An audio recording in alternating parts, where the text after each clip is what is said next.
Bonjour. Bon, je vais vous parler de quelque chose. C'est pas facile, hein. Je vais vous parler du deuil, de ce passage, en tout cas, de mon expérience face au deuil. Et je voudrais vous donner une image positive, en tout cas une image d'espoir, peut-être une histoire inspirante qui peut, je l'espère, aider certaines personnes qui ont du mal à passer cette étape. Moi, j'ai perdu le 20 avril 2021, donc il y a presque 4 mois. J'ai perdu ma petite chienne. Ma petite chienne, je l'ai eue après avoir perdu deux bébés. Et je l'aimais comme si c'était ma fille, comme si voilà, elle faisait partie de moi, elle était tout pour moi, j'ai tout fait pour son bonheur. Et puis elle est partie assez subitement d'un cancer assez fulgurant. Voilà, le 20 avril. Quand elle est partie, en tout cas avant qu'elle parte, je me doutais de ce qui allait se passer. Je ne m'étais pas du tout préparée, mais je savais à peu près. Et je lui disais toujours que jamais, jamais on perdra le lien et que le lien durera tout le temps. Au-delà du rideau, même quand elle sera plus dans la matière, on gardera toujours ce lien. Comment, je sais pas. J'avais pas d'idée. Mais je sais que derrière ce qu'on appelle la mort, c'est pas une fin en soi. Il y a plein de choses derrière et je vous parle de mon expérience. Et mon expérience m'a montré à plusieurs reprises que c'est pas une fin, que c'est pas terminé, qu'il y a d'autres choses derrière. Il y a quelques années, j'ai emménagé avec mon chéri qui avait une petite chatte à l'époque. Et puis au bout de quelques mois, une nuit, la chatte est venue me voir et elle est venue me dire au revoir. Le lendemain, on n'a pas vu la chatte, on ne l'a jamais retrouvée. Donc j'imagine qu'elle est partie. J'ai eu d'autres expériences avec ma grand-mère qui est partie 6 mois après, elle est venue me voir. Elle est venue me remplir d'amour. J'étais pas endormie. C'était au réveil le matin et j'ai vécu ça, mais tellement profondément que c'était tellement fort, tellement d'amour, tellement puissant que j'ai pleuré, pleuré, pleuré. Et je disais, je suis pas prête à recevoir tout ça. Je ne sais pas comment réagir face à ça. S'il te plaît, arrête ou donne-moi tous les outils qu'il faut pour pouvoir intégrer autant d'amour. Bref, cette expérience, elle a été assez extraordinaire puisque toute la journée, j'ai pleuré. J'ai pleuré parce que ça m'avait bouleversée et aujourd'hui, quand j'y pense, ça m'émeut encore. Bon, d'autres expériences face au départ, j'en ai eu d'autres. Et du coup, quand ma louloute, elle est partie, euh, je me suis dit que la seule façon de pouvoir maintenir ou garder le contact avec elle, c'était de méditer, de m'élever en vibration pour pouvoir à un moment donné se retrouver dans un espace vibratoire où elle arriverait à descendre et moi j'arriverais à monter. J'ai eu plein de cadeaux. Je voulais donc moi garder à tout prix ce lien. J'ai fait des méditations, comme jamais j'ai fait, hein, j'en faisais déjà, mais là c'était des méditations d'1 heure, 2 heures, dès que je pouvais. Voilà, je donnais tout ce que j'avais. Enfin, voilà, c'était plus fort que moi. Le deuil, évidemment que je l'ai vécu, évidemment que c'est dur, que c'est très dur. Euh, Au début, je pleurais tous les jours, tout le temps. Dès que je pensais à elle, c'était terrible parce que en fait, cet être dans la matière, ce, cette présence, cette énergie qu'elle dégageait me manquait, mais terriblement. Et puis il y a eu à un moment donné ce petit déclic qui m'a dit, mais il y a quelque chose de plus fort encore. Il y a quelque chose qui m'appelait, quelque chose qui transcendait cette peine et qui me disait non, non, non, si tu es dans la peine, si tu es dans une énergie vibratoire très basse, tu n'arriveras pas à communiquer avec elle. Et il y avait cette chose qui me retenait, qui me pousse toujours dès que j'ai un moment de tristesse, dès que j'ai un gros, gros manque. Aujourd'hui un peu moins, mais ça arrive quand même. Je pense à qu'est-ce que je veux. Je veux garder le lien. Je veux garder le lien avec elle. Et du coup, j'ai fait des exercices, j'ai fait des méditations. Moi, ce qui m'aide beaucoup, c'est d'écrire. Donc, depuis qu'elle est partie, je lui écris tous les jours un petit mot. Je fais mes demandes. Et puis, ce petit carnet où j'écris à ma louloute, c'est transformé aussi en carnet où j'écris à mes guides, à mes anges, à ceux qui sont de l'autre côté. J'en profite pour faire mes demandes. Je me dis qu'ils sont un petit peu plus proches vibratoirement de Pépite pour faire mes demandes et c'est assez incroyable.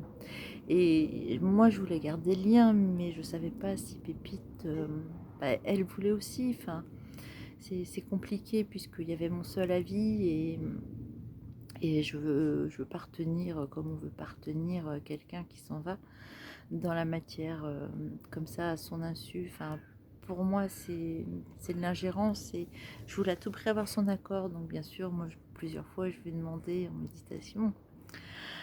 Plusieurs fois, j'ai eu des oui, mais j'avoue que j'ai toujours, enfin, pas toujours, mais en tout cas, ça m'arrive de douter. Et j'ai fait appel à une personne qui fait de la communication animale. Mais ça a été très très drôle comment je l'ai rencontrée, cette personne, puisque moi je cherchais comment nouer le lien avec Pépite, avec ma louloute. Et un jour je regardais des vidéos sur YouTube et pouf, il y a une vidéo qui arrive sans que je cherche particulièrement sur la méditation, sur la communication animale. J'en ai regardé plein, Enfin, pour moi, déjà, c'était un signe. Hein, et, euh, et du coup, j'en ai regardé plein des vidéos sur la communication animale. Et je suis tombée sur une personne qui m'a plu dans son énergie. Alors, toutes, je les trouve superbes, mais il y en a une qui m'a un petit peu plus parlé que d'autres. Et j'ai l'impression que c'est Louloute qui me l'a envoyé. Et quand, du coup, j'ai fait une communication animale avec cette personne et avec Louloute, et sans que je lui pose la question, elle me dit, mais Pépite, elle n'a pas fini avec toi. Pépite, elle continue le chemin avec toi. Et j'ai trouvé ça, enfin, je veux dire, j'avais pas posé la question, j'ai eu cette réponse, c'était magique. C'était incroyable, ça répondait vraiment à ce que j'avais demandé. Donc, je me suis intéressée un petit peu plus à la communication animale. Et alors, j'ai quelques petites informations, mais,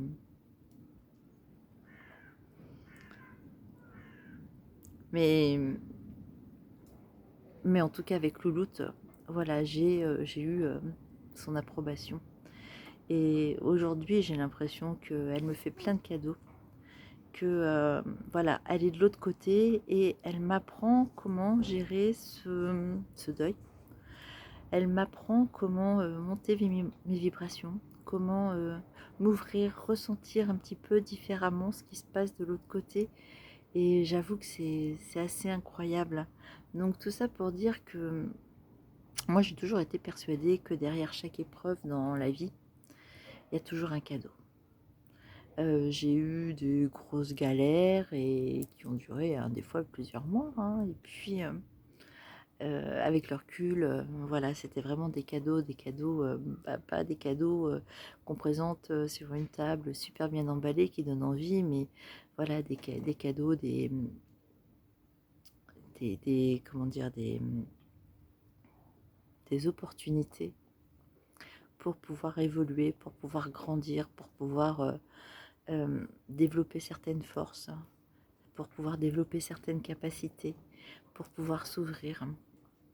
Donc le deuil, fait partie de ces expériences compliquées et difficiles.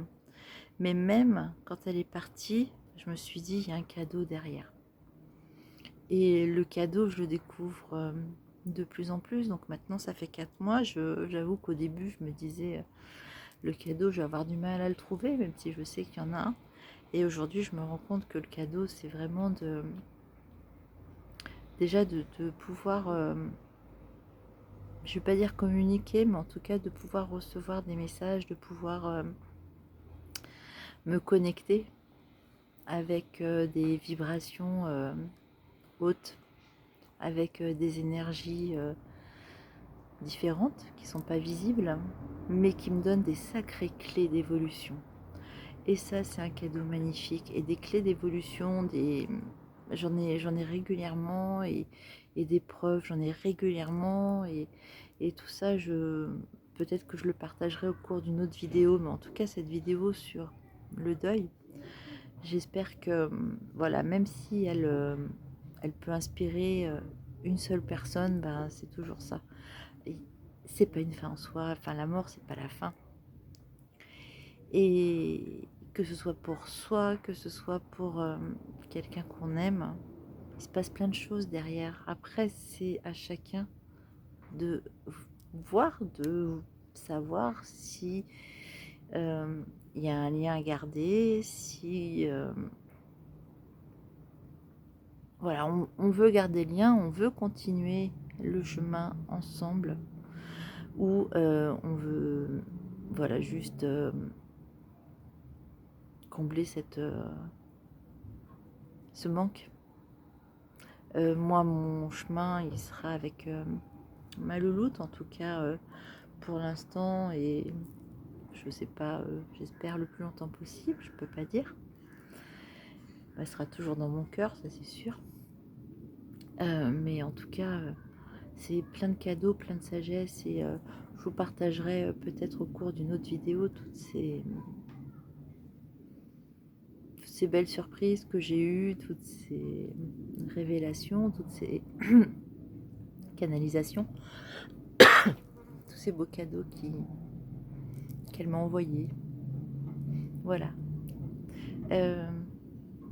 Juste pour dire, le deuil, la mort, c'est pas quelque chose de facile, c'est pas quelque chose qu'on a envie de traverser. Mais je vous assure que oui, oui, ça fait de la peine, oui, ça fait du vide. Mais on me montre là-haut, bien souvent, qu'il n'y a rien qui est terminé, qu'il y a plein de cadeaux qui sont à notre portée, et que bah, pour ça, il faut juste le vouloir, et puis y aller. À toutes les personnes qui sont dans le deuil, je suis de tout cœur avec vous. Il y a la peine, mais je vous promets, derrière, peut-être qu'il faut le temps, mais derrière, il y a un cadeau qui est extraordinaire. Il n'y a rien qui est terminé.